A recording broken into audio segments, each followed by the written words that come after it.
Assalamualaikum warahmatullahi wabarakatuh. Halo semuanya, balik lagi di Masako, mahasiswa anak komunikasi. Kali ini saya dengan Yara Elkasi, host pada acara kali ini. Tentunya kita akan membahas mengenai satu fenomena yang terjadi pada zaman-zaman sekarang. Nah, apa itu? Kita akan membahas selanjutnya. Tapi aku lagi nunggu nih, ada beberapa gestar yang belum berdatangan. Kita panggil dulu aja kali ya teman-teman. Oke, kita panggil dulu, ada Kak Wali. Please welcome Wali Udin Sidki. Hai. Selanjutnya di sini ada Della, Jundela. Oke, baik, pelan-pelan. Selanjutnya di sini ada Amelia.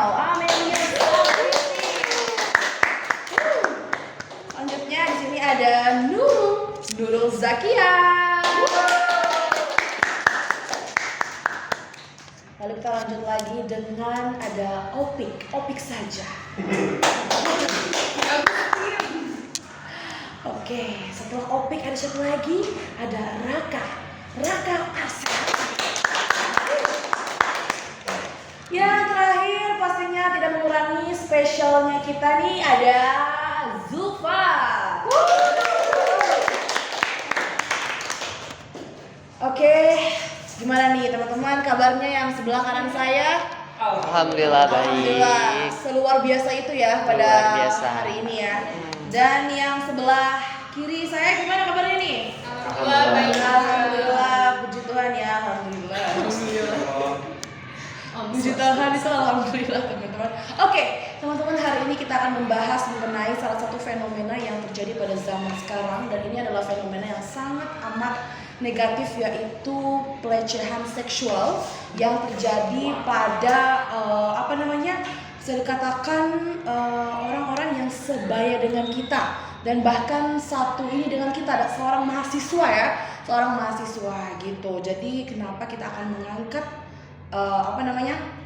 judul ini pelecehan seksual, karena kita ini butuh sekali untuk awareness diri ya, karena kan kita juga seorang mahasiswa seperti itu. Kita akan bahas tuntas mengenai pelecehan seksual. Nah, Nurul Zakia nih, kita ini udah ada di sebelah kiri aku. Nurul Zakia, menurut kamu nih, pelecehan seksual itu sebenarnya dia itu definisinya seperti apa sih? Jadi kekerasan seksual itu adalah perbuatan yang melecehkan, merendahkan dan juga menghina, dan bisa juga menyerang pada anggota tubuh dan juga fungsi reproduksi karena ketimpangan gender dan juga kuasa yang sangat berdampak negatif pada psikis dan juga fisik dari si korban. Oke, jadi memang kadang itu juga bisa terarah ke hal-hal sensitif ya, part-part sensitif yang ada di diri kita. Oke, kalau untuk jenis-jenis itu sendiri? Jenis-jenisnya itu ada jenis verbal atau dari perkataan, terus ada juga jenis fisik, non fisik, dan juga daring atau dari internet. Dari internet, wah ini nih yang seru tuh. Karena internet sekarang kan berkembangnya zaman, kasus-kasus pelecehan seksual dan hal-hal negatif sekalipun itu juga ikut berkembang ya teman-teman ya, ikut berkembang, dan juga udah masuk ke cyber criminal, crime. Crime. Kalau untuk Zulfa sendiri, bisa nggak sih untuk mencontohkan sebuah cyber ataupun jenis pelecehan seksual yang mungkin Zulfa tahu? Khususnya untuk di lingkungan kampus ya. Kalau misalkan yang tadi jenisnya itu kan ada verbal sama non verbal. Betul. Kalau non verbalnya itu bisa dari perkataan atau bisa dari chatting teks yang mengarah ke ranah 18+. Kalau verbalnya itu bisa dari ucapan yang kurang pantas diucapkan kepada mahasiswa atau mahasiswi. Oke, baik. Itu di lingkungan kampus ya. Di lingkungan kampus. Mungkin ada tambahan dari Opik atau Amel?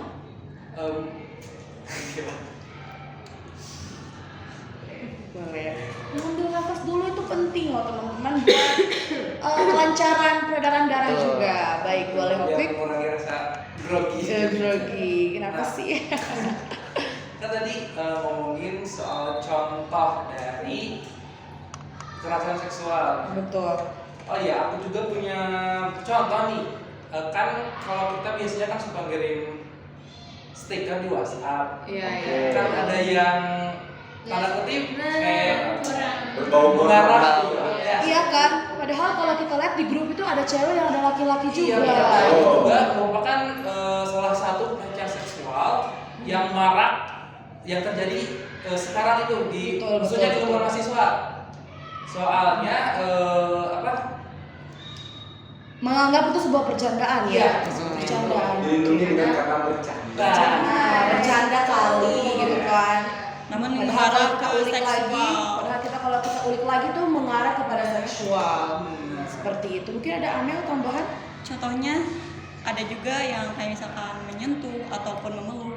Nah ini tanpa izin dari yang bersangkutan. Dari bersangkutan ya. Justru itu tuh yang jadi pelecehan seksual tuh karena mengambil kesempatan ya. Sebenarnya mengambil kesempatan jadinya. Iya. Gitu. Adapun nanti marah ataupun apa yang terjadi ya udah biarin. Yang penting Iya. si kasusnya udah ini. Bercanda. Bercanda ataupun nggak sengaja. Ada juga menambahin nih contohnya dari kekerasan Boleh seksual disaikin itu. suaranya?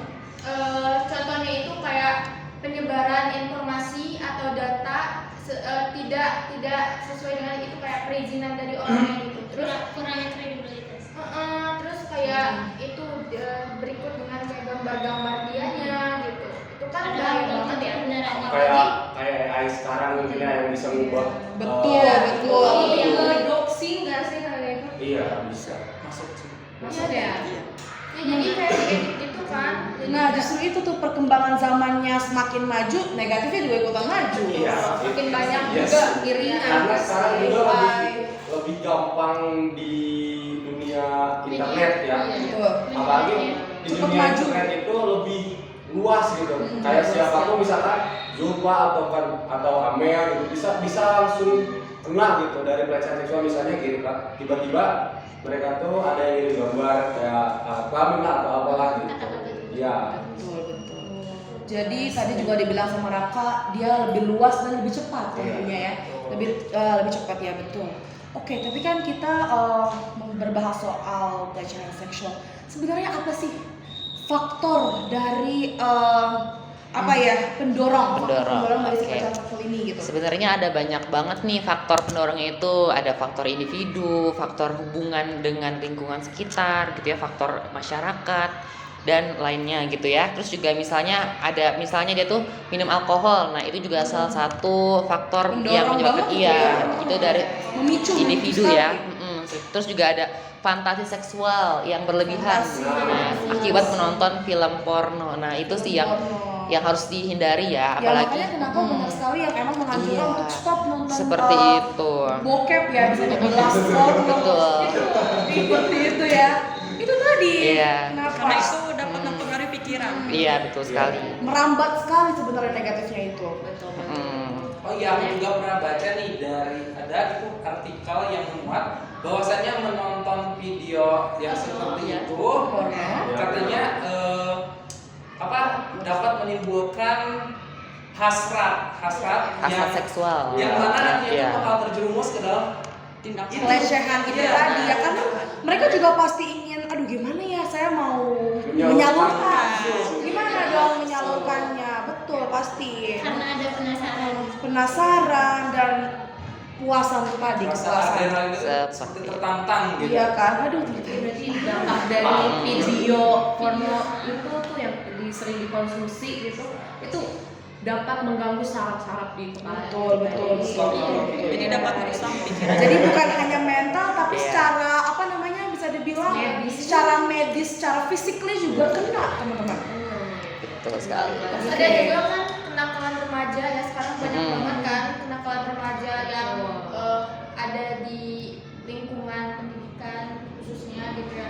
Terus ada juga karena faktor trauma di masa kecil, jadi dia ada trauma, Iya. terus ke bawah sampai Dewasa. dewasa. Akhirnya dia malah kayak gitu negatifnya tuh. Sebenarnya faktornya itu banyak banget loh. Banyak, Dari banyak. segi lingkungan, misalnya dalam lingkungan keluarga, misalnya si korbannya ini tuh kurang kasih sayang dari orang tuanya. Oke, Sehingga misal nih kalau di kampus nih cowok atau dosen istilahnya itu kayak merayu atau apapun itu, jadi si korban itu merasa Betul sekali, betul. sayang gitu, Iya. sayang Lebih ini padahal ya. Wah, ternyata saya mendapatkan kasih sayang loh. ya, gitu. padahal maksud lain dari si pelaku Oh, itu paham. untuk Memancing. melecehkan Iya. Memancing. karena Oke, si oke, korban itu oke. tidak merasa oh tapi sayang. Akhirnya dia mau memberi apapun, Nah, iya. bahkan tubuh sekalipun. Oke, ya. Apalagi kan kalau berbicara soal kurang kasih sayang dari orang tua ataupun orang-orang rumah, akhirnya kita juga akan punya kurang edukasi mengenai seks, Betul. kan? Akhirnya tidak menyalurkan hal-hal positif kepada diri kita sendiri dan menimbulkan apa yang tadi dikatakan Dela juga. Oke teman-teman, ada mungkin penambahan lain? Pokoknya lingkungan sekitar tuh sangat berpengaruh Sangat intinya. berpengaruh. Apalagi Diri kita sendiri iya, pun apalagi berpengaruh kalau sekali. misalnya kita berteman nih sama orang yang emang dia tuh terbiasa seks bebas. Nah, itu Nah, harus dihindari banget sih. harus Iya, dihindari harus dijauhi sekali. temen yang kayak gitu. Harus Itu dihindari. bisa mempengaruhi sama Iya. teman sekitarnya juga. Pergaulan. yang tadinya satu orang bisa jadi semuanya. Iya. Gitu. Pergaulan. Dan kalau kita nggak ngelakuin tuh kayak, ih kok gua nggak ngelakuin ya? Kayak kurang. Iya, kayak Kurang kalau- gaul. kurang gaul ya. Gitu. Cupu loh, makanya kayak gitu nggak bisa. Iya. Ya kan, minimal ciuman gitu Ciuman. kan. Pasti ada perasaan seperti itu. Pelukan. Kalau lingkungannya buruk, kalau lingkungannya baik, mana Iya, mungkin mana menjerumus mungkin, tuh. minimal ciuman mana mungkin kan? Jadi kita Gitu. tuh harus apa sih untuk mencegah Nah, hal itu tadi pastinya kalau misalkan harus apa, awareness pada diri sendiri dulu. awareness. Gitu. Seperti Oke. itu, Yang guys. kedua juga bisa kita kayak menjauhi apa ya, kalau misalkan itu circle mungkin ya, Iya. circle yang Wah, Iya, kalau sebisa mungkin gitu. Nah, gara-gara itu tadi udah aware sama diri sendiri, akhirnya Nah. di saat menemukan circle yang buruk, oke, cut, gue out. Atau Kayak gitu, cut off. Betul. Harus berani cut off. Orang negatif tuh harus di cut off. Harus. Betul ya teman-teman. Oke, ini ada lagi penambahan atau kita langsung aja ke kasusnya teman-teman. Kita punya kasus satu mengenai cyber si crime ini, di mana kan tadi kita udah berbahas soal mahasiswa ya. Ada salah satu mahasiswa baru berinisial MF ya, berinisial RAN di salah satu universitas di UNY Yogyakarta. Jadi dia ini adalah seorang mahasiswa baru yang mungkin dia itu punya ambisi ya untuk mengikuti salah satu kepengurusan, yaitu pengurusan BEM. Pengurusan BEM. Akhirnya dia udah menguji, udah diuji, lalu ternyata dia itu tidak lolos, tidak seleksi, gitu kan. Akhirnya dia balas dendam, dia ingin balas dendam. Seperti apa balas dendamnya? Dia membuat salah satu fake chat. Itu tuh bersama korban yang berinisial MF, yaitu salah satu pengurus dari BEM. Dia melakukan fake chat dengan isian yang mengarah ke seksual. Entah itu dia pura-pura ngajak ketemu untuk mungkin berhubungan, kan pasti Iya, ada jadi dong. Dia itu berperan sebagai korban bahwa dia Nah, ternyata ada juga yang tahu nih, berperan sebagai korban dan membuat dirinya itu si pelaku ini berpura-pura jadi perempuan, gitu ya. Intinya gimana caranya si korban ini bisa jelek di mata universitas si NY ini nih. Oke, seperti itu. Gimana nih tanggapan teman-teman semua mengenai apa yang sedang booming, yang sedang dibilang booming juga nih? Karena menurut saya itu sangat disayangkan ya. Iya, betul. Soalnya kan seperti yang kita tahu bahwa korban kekerasan seksual ini kan jarang speak up mungkin karena takut gitu ya. Apalagi terungkapnya kasus ini Iya. korban-korban yang terkena harassment itu jadi mau speak up itu jadi Takut. Iya kan, takutnya pada saatnya klarifikasi nggak ada yang bohong kali. nggak dipercaya. Iya. Sangat disayangkan. Jadinya terus isu. Ya terus itu termasuk salah satu itu ya kejahatan yang cybercrime tadi. Termasuk Kayak misalkan lewat fake chat kayak gitu sih. itu juga apa sih kayak memanfaatkan situasi. Sebenarnya harusnya itu kan emang kalau orang yang secara harfiah ya, secara normal itu meskipun nggak lolos Seleksi. nggak lolos seleksi, Harusnya kalau bisa misalkan harusnya menerima. bisa aware gitu, nerima bahwa dia tuh nggak bisa Betul. Mungkin ada kekurangan mungkin yang ada harus Belajar ini ya, introspeksi belajar bijak diri. ya harusnya. Harus punya kebijakan Bisa yang sangat mengevaluasi tinggi. ke depannya. Iya, Ke introspeksi depannya. diri. Menurut aku malah kalau dia ini bersedih boleh, nangis boleh, tapi itu Wajar. tadi ya kebijakan tuh harus punya banget. harus nomor satu lah. Harus. jadi kesadaran diri juga penting sih. Iya, seperti itu ya. Dan ternyata ya, menurut laporan catatan tahunan Komnas Perempuan 2023 ini, kasus kekerasan pada lembaga pendidikan itu meningkat dari tahun sebelumnya. Yang asalnya itu 12 kasus, jadi berapa? 37 kasus. Padahal 2023 ini belum berakhir. Dan itu pun yang sudah terdata ya. Yang sudah terdata. Belum lagi yang ini, belum lagi yang terungkap kan, belum pasti banyak banget yang tidak berani untuk speak up. Dan teman-teman, bentuk kekerasan seksual ini tuh berupa pencabulan, percobaan pemerkosaan, pelecehan verbal. Jadi bukan hanya verbal saja, bukan hanya cybercrime saja, tapi ternyata percobaan pemerkosaan tuh bisa dibilang parah juga gitu kan. Dan ini bukan hanya kepada perempuan. Bukan hanya pada perempuan, bahkan perempuan melecehi laki-laki sekalipun ada. Nggak selamanya perempuan yang dilecehkan, tapi laki pun banyak loh kasusnya yang Bisa, tapi laki-laki itu kayak lebih tertutup mungkin ya daripada perempuan. Karena kalau misalkan perempuan kena kasus kekerasan seksual atau pelecehan seksual, mereka itu lebih kayak ih gue dilecehin gitu. Kalau misalkan laki-laki mungkin jarang Lebih merasa terintimidasi. ya gitu. Kalau perempuan mungkin merasa lebih kayak gue dilecehin nih. Ya kan lebih normal kan kalau laki-laki sama perempuan. Iya. Kalau laki-laki sama laki-laki kan Kayak Asal laki laki- normal. Atau justru aku kalau mengkhawatirkan sesuatu, bahkan laki-laki itu kalau misalnya dilecehkan tuh dia tidak benar dilecehkan, tapi ajakan. Yang mungkin laki-laki itu bisa mengayokan mungkin. Bisa jadi tergantung Tergantung memang, tergantung. Ada dua apa namanya? Perspektif. Betul, dua perspektif.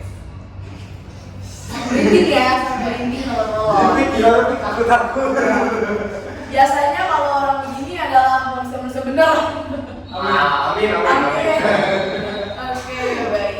Jadi memang kasus kekerasan seksual ini paling banyak terjadi itu di lingkungan perguruan tinggi. Makanya karena sekarang ini ada Satgas yang PPKS itu yang pencegahan dan penanganan kekerasan seksual yang emang itu tuh dibuat oleh pemerintah sebagai apa ya, perantara sebagai penyintas kekerasan seksual. Jadi dia tuh bisa cerita, bisa ngajuin gitu sebagai pengaduan. Terus kan kasus-kasus di perguruan tinggi juga banyak banget ya, dari mulai 2016 itu ada kayak kekerasan seksual yang dialami oleh mahasiswa UGM, di mana pelakunya ini adalah seorang dosen dan dosennya itu sampai dipecat. Dan tahun 2023 sekarang juga banyak kasus kekerasan seksual ini di lingkungan perguruan tinggi, contohnya kayak di Universitas Riau.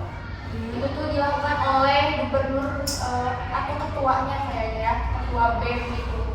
Jadi melakukan kekerasan seksual pada seorang mahasiswa perempuan di UNRI. Ada juga nggak hampir ya di lingkungan kampus itu, mungkin sekarang karena emang lagi maraknya terus lagi boomingnya ya kasus ini. Ada juga yang misalkan di salah satu kampus itu mungkin dianggap dosen sama mahasiswanya itu emang ada ya kasus pelecehan seksual sama kekerasan seksual ini.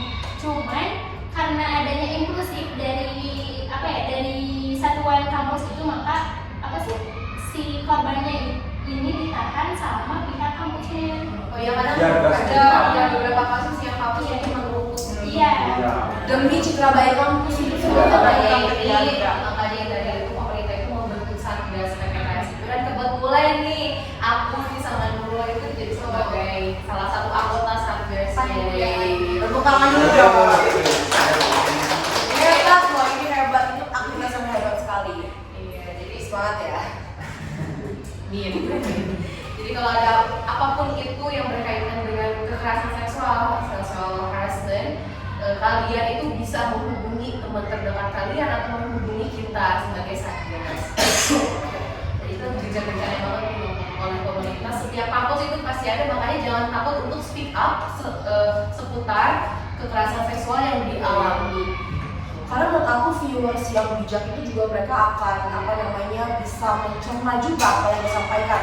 Oh ini yang salah orangnya, individu bukan kampusnya. Iya. Nah mungkin kan ada satu kelas atau materi di mana oke, pelecehan seksual kita akan bahas cara melecehkan dengan baik. Jadi udah pasti itu kesalahan secara individu atau kelompok seperti itu ya. Gitu. Mau dicontohin kan nih? Oh, Mbak. Sebagai edukasi sih buat yang lain, contoh kekerasan seksual. Mungkin ada nggak yang bisa mencontohkan contoh yang sebenarnya orang tuh nggak ngeh itu pelecehan seksual, padahal itu pelecehan seksual. Ada yang bisa mungkin?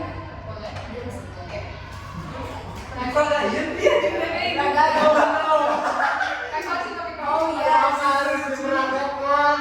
Oke teman-teman, kali ini aku mau mencontohkan salah satu gerakan pelecehan seksual yang sebenarnya itu nggak ngeh kalau itu tuh pelecehan seksual. Karena coba kita ada geseran bisa Opik, boleh Opik kamu di samping anakku ada Raka juga. Ini adalah gerakan sebenarnya itu kadang nggak ngeh gitu, sebagai perempuan ataupun laki-laki. Nih kita anggap aja Opik ini adalah seorang wanita yang bernama Lisa dan Raka ya laki-laki sebagai Raka aja gitu kan. Biasanya kan Opik kamu dekat sama Raka, sorry Lisa. Bisa ya, ingat bisa. Oke. Kadang suka ada laki-laki dia itu tiba-tiba datang merangkul. Coba Raka rangkul Lisa.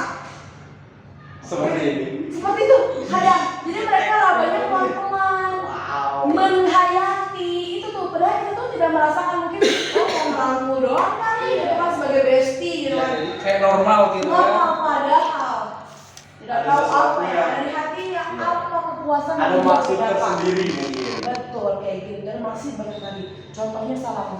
Salaman. Ada yang mengusap-ngusap. Jangan jatuh, jangan jatuh. Kan selalu gini.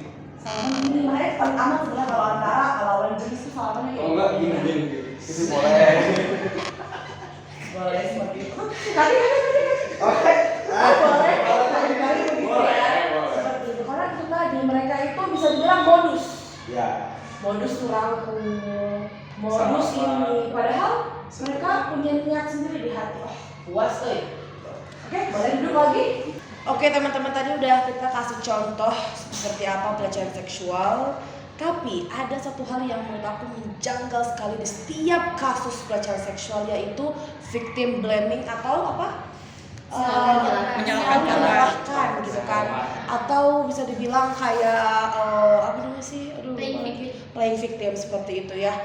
Ini gimana nih menurut Ana sendiri victim blaming yang terjadi pada fenomena-fenomena ini?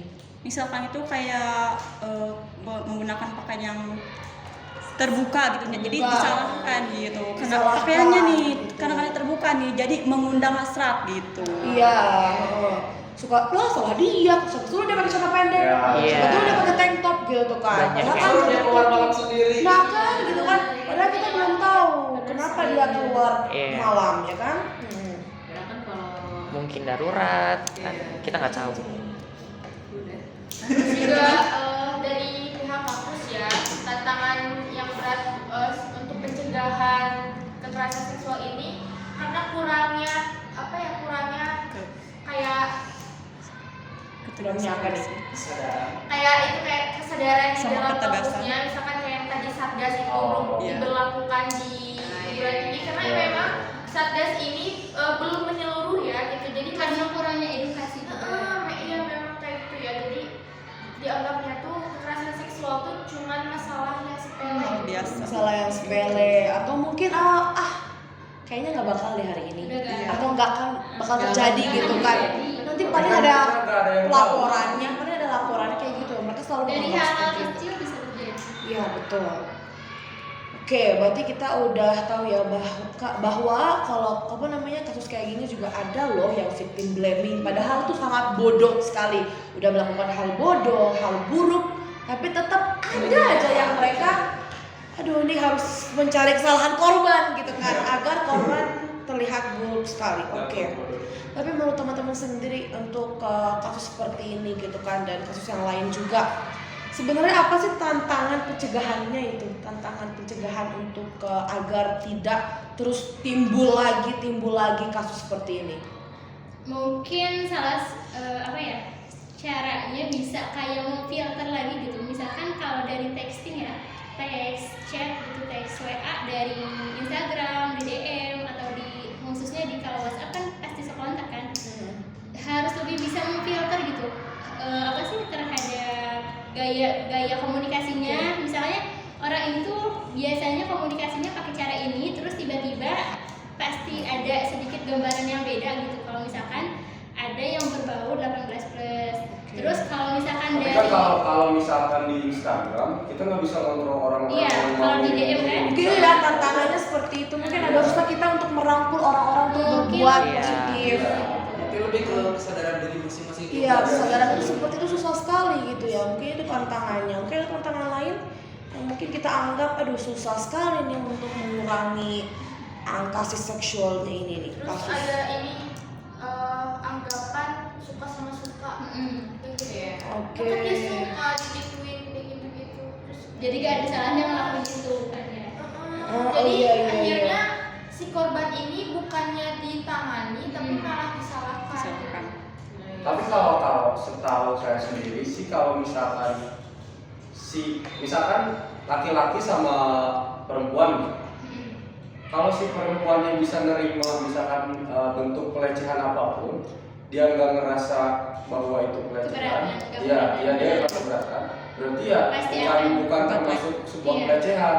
Karena kalau misalkan termasuk sebuah pelecehan itu ketika laki-laki melakukan sebuah tindakan yang si perempuannya itu nggak bisa nerima. Iya, tidak Harus benar. ada penolakan. Ya, baru itu Itu baru Disebut disebut dengan pelecehan seksual. Kalau suka sama suka ya itu bukan kasus ya. Kasus, tapi beda lagi kasusnya. Itu kasusnya lebih ke seks bebas ya, saya. kesepakatan bersama ya. Iya, kesepakatan bersama seperti itu. Jadi viralnya juga beda jalur gitu ya. Beda ya. Oke teman-teman, seru sekali pembahasan kali ini, sangat mengedukasi teman-teman juga, saling share, saling bertanya juga, tadi seru banget. Semoga kita sebagai mahasiswa dan mungkin kita juga pasti bakal ada generasi-generasi lagi kan di bawah kita juga.